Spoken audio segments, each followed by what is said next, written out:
तो मध्य प्रदेश में सरकारी नौकरी से जुड़े एक बड़े बदलाव की तैयारी चल रही है, जिससे हजारों कर्मचारियों के साथ साथ सरकारी नौकरी की तैयारी करने वालों को बड़ी राहत मिलने की उम्मीद है। दरअसल सरकार ने 2 बच्चों की पाबंदी को हटाने वाला प्रस्ताव तैयार कर लिया है और इसे जल्द कैबिनेट में पेश भी किया जा सकता है। देखिए, अगर ये फैसला लागू होता है तो तीसरी संतान होने पर नौकरी जाने का डर खत्म हो जाएगा। अब सवाल ये आता है, आखिर ये नियम क्यों आया और अब क्यों इसे हटाया जा रहा है। चलिए आपको डिटेल से इसके बारे में समझाते हैं। दरअसल साल 2001 में सिविल सेवा नियमों में बदलाव कर सरकारी कर्मचारियों के लिए 2 से ज्यादा बच्चे पैदा होने पर कार्रवाई का प्रावधान किया गया था। तो इस नियम के तहत तीसरी संतान होने पर नौकरी से हटाने जैसी सख्त कार्रवाई की जा सकती थी और उस समय इसका उद्देश्य जनसंख्या पर नियंत्रण को बढ़ावा देना था। तत्कालीन दिग्विजय सिंह की सरकार में इस कानून को लाया गया था। पिछले कुछ सालों से इस नियम को लेकर कई सवाल भी उठे। इसे व्यक्तिगत स्वतंत्रता के खिलाफ माना गया, कई लोग इसे कठोर मानने लगे। इसके अलावा घटती जनसंख्या दर को लेकर भी चिंता जताई गई है और जिसके बाद इस नियम को हटाने की प्रक्रिया तेज हुई। साल 2025 में सामान्य प्रशासन विभाग ने इसका खाका तैयार किया था। इस फैसले से करीब 30,000 टीचर समेत कई कर्मचारियों को राहत मिल सकती है। ऐसे कर्मचारी जिनके 2 से ज्यादा बच्चे हैं, उनको लाभ मिल सकता है और कानून बदलने से उनको नौकरी जाने का डर नहीं रहेगा। स्कूल शिक्षा, हायर एजुकेशन और स्वास्थ्य विभागों में इस फैसले का सबसे ज्यादा असर देखने को मिलेगा। तो इन विभागों में हजारों मामले लंबे समय से लंबित हैं, जिन्हें इस निर्णय के बाद सुलझाया जा सकेगा। अब इस प्रस्ताव को कैबिनेट में रखा जाएगा। कैबिनेट से मंजूरी मिलने के बाद यह नियम आधिकारिक रूप से लागू हो जाएगा और इसके बाद कर्मचारियों को कानूनी विवादों और तनाव से राहत भी मिलेगी। इस बदलाव के बाद से उनकी नौकरी अधिक सुरक्षित हो जाएगी, यह माना जा रहा है। और अब बात भोपाल के इकबाल मैदान की करेंगे, जिसको लेकर एक नया विवाद खड़ा हो गया है। भोपाल में स्थित इकबाल मैदान का नाम बदलने की मांग शुरू हो गई है। राष्ट्रीय मानव अधिकार आयोग के सदस्य प्रियंका कानूनगो ने इसकी मांग की है। प्रियंका कानूनगो ने एक पोस्ट करते हुए लिखा, क्या पाकिस्तान के नाम का प्रस्ताव रखने वाले इकबाल के नाम पर भोपाल में कोई मैदान होना चाहिए। ये हमारे माथे पर कलंक है। उधर अब इसको लेकर सियासत भी शुरू हो चुकी है। कांग्रेस ने प्रियंका कानूनगो की मांग को गलत बताया है। उधर बीजेपी ने कांग्रेस पर निशाना साधा। बीजेपी ने कांग्रेस पर तुष्टीकरण की राजनीति करने का आरोप लगाया।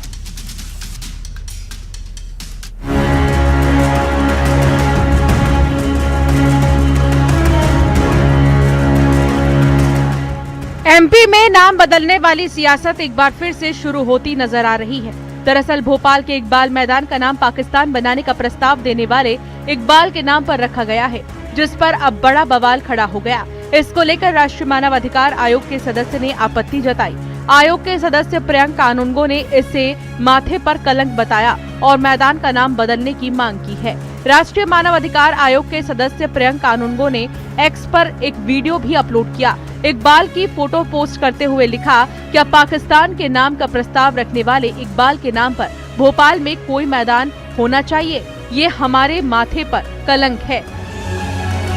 मध्य प्रदेश में लगातार नाम बदले भी जा रहे हैं। अब उसमें नाम जुड़ गया है भोपाल के प्रसिद्ध ऐतिहासिक और सांस्कृतिक इकबाल मैदान का। राष्ट्रीय मानवाधिकार आयोग के सदस्य प्रियंका कानूनगो ने एक वीडियो जारी किया है और उसमें भोपाल के इकबाल मैदान को जो है राजधानी के माथे पर कलंक बताते हुए लिखा है। अब इसको लेकर एमपी में सियासत गर्मा गई है। कांग्रेस ने प्रियंका कानूनगो की मांग को गलत बताया, तो वहीं बीजेपी ने कांग्रेस पर निशाना साधा। बीजेपी का कहना है कि कांग्रेस शुरू से ही तुष्टीकरण की राजनीति करती रही है। कांग्रेस तो शुरू से जो तुष्टीकरण की राजनीति करती रही है, इसलिए कांग्रेस के हर कृत्य पर, हर बयान पे राजनीतिक षड्यंत्र की बू आती है। इस मांग पर सबके अपने अपने मत हो सकते हैं। जिन्होंने मांग की उनका अपना मत हो सकता है। इन्हें दिक्कत किससे है? जिन्होंने सारे जहां से अच्छा हिंदुस्तान हमारा गाया, और ये किस बात के वो हैं? ये मानव अधिकार आयोग के हैं कि नफरती आयोग के अध्यक्ष हैं? आज तक मानवीयता या मानवता के नाम पे कभी कोई बयान नहीं आया। अगर नाम बदलने से इस मध्य प्रदेश के लोगों को रोजगार मिल रहा है तो कुणाल चौधरी का भी नाम बदल दो और जो रखना हो वो रख दो, पर उस लोगों को मूल मुद्दे मानवता क्या होती है और मानव अधिकार आयोग क्या होता है। मध्य प्रदेश के अंदर मानव अधिकारों का रोज हनन हो रहा है। फिलहाल एमपी में फिर से नाम बदलने पर सियासत शुरू हो चुकी है। अब देखना होगा इकबाल मैदान को लेकर क्या फैसला लिया जाता है। भोपाल से शिवकांत आचार्य की रिपोर्ट, न्यूज़ 18। तो देश में धार्मिक संगठनों को लेकर एक नई बहस छिड़ गई है। अखिल भारतीय पुजारी महासंघ ने प्रधानमंत्री नरेंद्र मोदी को पत्र लिखकर देश में अखाड़ा और अखाड़ा परिषद को समाप्त करने की मांग की है। महासंघ का आरोप है कि अब अखाड़ों की आवश्यकता नहीं रह गई है और ये अपने मूल उद्देश्य से भटक चुके हैं। अखिल भारतीय पुजारी महासंघ के राष्ट्रीय अध्यक्ष महेश पुजारी ने प्रधानमंत्री को लिखे पत्र में कहा कि सनातन धर्म में मूल रूप से ऋषि मुनि परंपरा रही है, न कि अखाड़ों की परंपरा रही है। उनका दावा है कि अखाड़ों की स्थापना धर्म और देश की रक्षा के लिए की गई थी, लेकिन अब ये जिम्मेदारी भारतीय सेना निभा रही है। पत्र में यह भी उल्लेख किया गया है कि वर्तमान समय में कई अखाड़ों के साधु संत पद, प्रतिष्ठा और ऐश्वर्य के लिए आपसी विवाद में उलझे हुए हैं। हाल ही में उज्जैन में अखाड़ा परिषद के अध्यक्ष पद को लेकर हुए विवाद को भी इसका उदाहरण बताया गया है। आदि शंकराचार्य जी ने जब एक फौज बनाई थी जिसमें ऐसे लोगों को रखा गया था जो निहंग जैसे हों, और वो इसलिए बनाई थी फौज कि सनातन धर्म की रक्षा। जिस देश के अंदर बौद्ध और अन्य धर्म के लोग यहाँ अपना धर्म प्रचार करके सनातन धर्म को समाप्त कर रहे थे, उसकी सुरक्षा के लिए ये अखाड़ा, बाद में फिर ये अखाड़ा परिषद के नाम से जानी जाने लगी।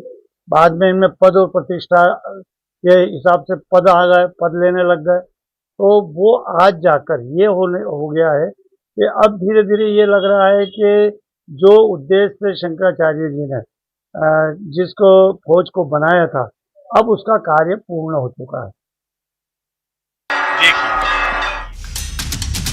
और अयोध्या में प्रभु श्री राम का रामनवमी पर सूर्य तिलक हुआ। सूर्य की किरणें सीधे रामलला के ललाट कृपाल पर पड़ी। मंत्रोच्चार के साथ सूर्य तिलक हुआ और भव्य आरती भी की गई। निर्धारित समय पर सूर्य की किरणें गर्भगृह में स्थित रामलला के मस्तक पर लगभग 4 मिनट से ज्यादा ठहरी, जिससे एक दिव्य और ऐतिहासिक क्षण के रूप में देखा गया। इस पल के लाखों करोड़ों लोग साक्षी बने। पीएम मोदी ने रामलला का सूर्य तिलक का लाइव प्रसारण देखा, तो जिसकी तस्वीरें भी सामने आई हैं। पीएम मोदी ने सूर्य तिलक के समय ताली भी बजाई।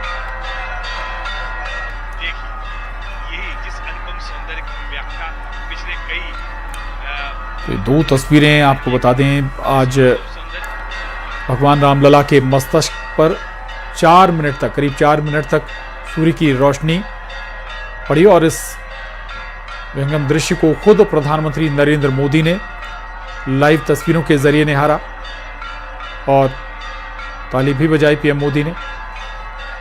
देखिए, रामनवमी पर भगवान राम का सूर्य तिलक किया गया है और रामलला का ये सूर्य तिलक प्रधानमंत्री नरेंद्र मोदी ने भी लाइव देखा।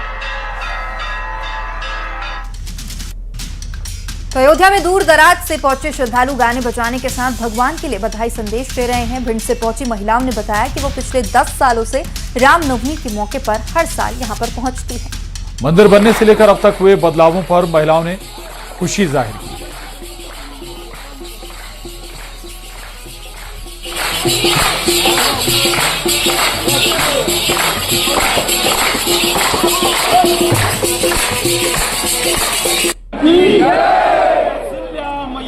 राम ने जन्म लिया अयोध्या नगरिया में, दिन के 12 बजे चैत की दोपहरिया में। हो राम ने जन्म लिया अयोध्या नगरिया में, दिन के 12 बजे चैत की दोपहरिया में। माता और बहनें आई अयोध्या नगरिया में, गाई सबने बधाई चैत की दोपहरिया में। और अब बात करते हैं भ्रष्टाचार के बढ़ते मामले की। मऊगंज में पानी की टंकी भ्रष्टाचार की